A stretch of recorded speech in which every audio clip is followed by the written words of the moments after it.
Hi, everyone. I'm Manos Chaniotakis. I'm an associate professor in transport modeling and machine learning in the UCL Energy Institute. Well, today I'll be speaking a little bit about urban mobility towards self-organizing governance of the urban mobility commons. So transport, unlike many domains, is very public, right? It's a domain, it's a sector where change is evidenced by people, and it's usually experienced by people, which makes the introduction of change a bit difficult in the sense that you're disturbing everyday routines, you're disturbing how people feel, how people actually move around. The way that we actually sometimes introduce change can be debatable. At some point, a few years ago, together with a master's student from UCL Energy Institute, we decided to run a survey on low-traffic neighborhoods. Essentially, the goal of this survey was truly to try and understand what are the factors that make people like low-traffic neighborhoods, and primarily, what is it that people dislike about them? Because if you remember, and if you still live in the vicinity of an LTN, there was strong opposition in relation to the introduction of LTNs. So we designed this questionnaire. We tried as much as we could to reflect transport policy acceptance frameworks, and we also added quite a few open-ended questions so that people could actually talk about the things that they like and they dislike in a more open way. Following ethics guidelines, I remember I was the ethics lead in the Energy Institute at that time, and somebody was mentioning to me that it's not the students who should distribute the surveys. So following the guidelines, we decided that I would distribute the survey on social media, and that we would also have a recruitment panel for the general population, if you'd like. What we did was that we sent the survey to this recruitment panel, and then I also started posting posts like this on some social media channels. Everything was going actually quite well. I was receiving a few questions. It seemed that there was interest for the survey, and I was quite happy about this. But the main thing is that at some point, I received a message from our media team saying, Manos, we are sure you're aware there's negative publicity in relation to the questionnaire you posted. People say that the survey is biased, and that we don't, they also mentioned that we don't think it's biased, to offer any comfort to me. Yeah, you shouldn't be, you should just monitor this. So I went through the comments, and they were quite harsh sometimes. They even targeted, let's say, me personally. There was actually a guy, poor guy, who had exactly the same name as me. So they found his social media profile, and they started shaming him, which was unfortunate because that guy was not me. So in any case, the dust, one could say, settled. They stopped posting about us, and everything was going well after that. So because of this negative publicity, we were able to collect loads of data, which is uncommon for surveys like this, and particularly when you administer them in a kind of this setting. So we analyzed the data, and we found something that I think is obvious, that there was strong polarity, right? People, the response is coming from the social media posts, the social media channels were actually 82% opposed or strongly opposed, whereas the general population, if you'd like, sample was 28% opposed or strongly opposed. What was interesting, to be honest, was that many people from the social media distribution channels were not opposed to the goals of the LTN. So they were saying that reducing emissions and reducing traffic, etc., is actually what we should be doing, but they were opposing the scheme.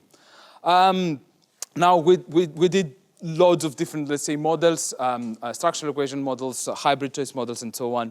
And the two things that I think were very significant to mention was that this acceptance and this, or lack of acceptance, if you'd like, was coming from the perception of fairness, or actually the perception of lack of fairness of these schemes.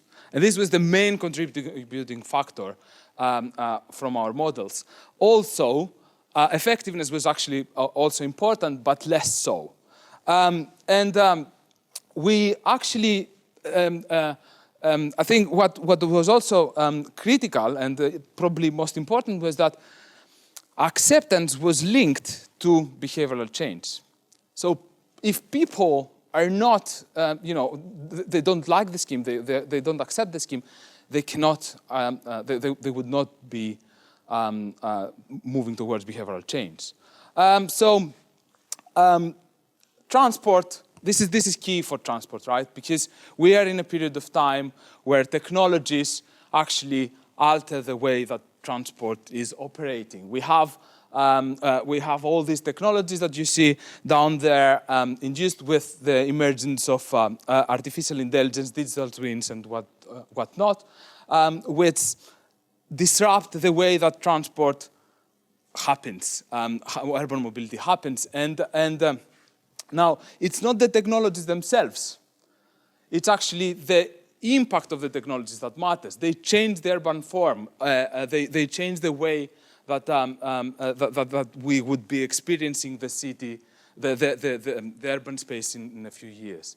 So if we don't have this, if polarization continues to grow and if there's no behavioral change, we would be confronted with system failures, which would essentially lead to loss of trust, and then we enter this vicious cycle that is difficult to tackle. During this period of time that this was happening, and after we finished analyzing the data, we've been trying to think what would be actually worth exploring, and how can we take this to the next step. So how can we stop this polarization? How can we improve the way that we plan for urban mobility? I was actually looking into the work of Elinor Ostrom on the collective governance of the commons. As you probably know, this is for small-scale communities, and it has been proven to be quite effective. So the idea was that possibly, with the emergence of technologies, we would be able to make this larger scale. We would be able to introduce this, let's say, or move towards this with information communication technologies. Thankfully, a project came along. You're still back here. Thankfully, a project came along. We were awarded a project that is being called Core Spaces. It is a large-scale project of 15 million euros, 45 partners, and essentially it is being structured to try and develop these tools to make this to move us towards concepts of collective governance of the urban mobility commons. Notably, London is a key area in that sense. We work together with TfL, Lambeth Council, London Legacy Development Corporation, and local stakeholders from the industrial space to actually allow this to happen. One of the cornerstones of this development, and with this I'll end, is that we are aiming at creating, let's say, the tools so that this reimagination, this rethinking of the urban space can take place, and so that we could move what has been prompted as like consultations not working that great towards more processes of urban space appropriation, where we would be giving the citizens the tools, as you can see down there, and combine these tools with impact assessment to design their own and discuss with others and try essentially to build consensus on how they imagine the future city to look like. And with that said, I'd like to thank you. This is from my side.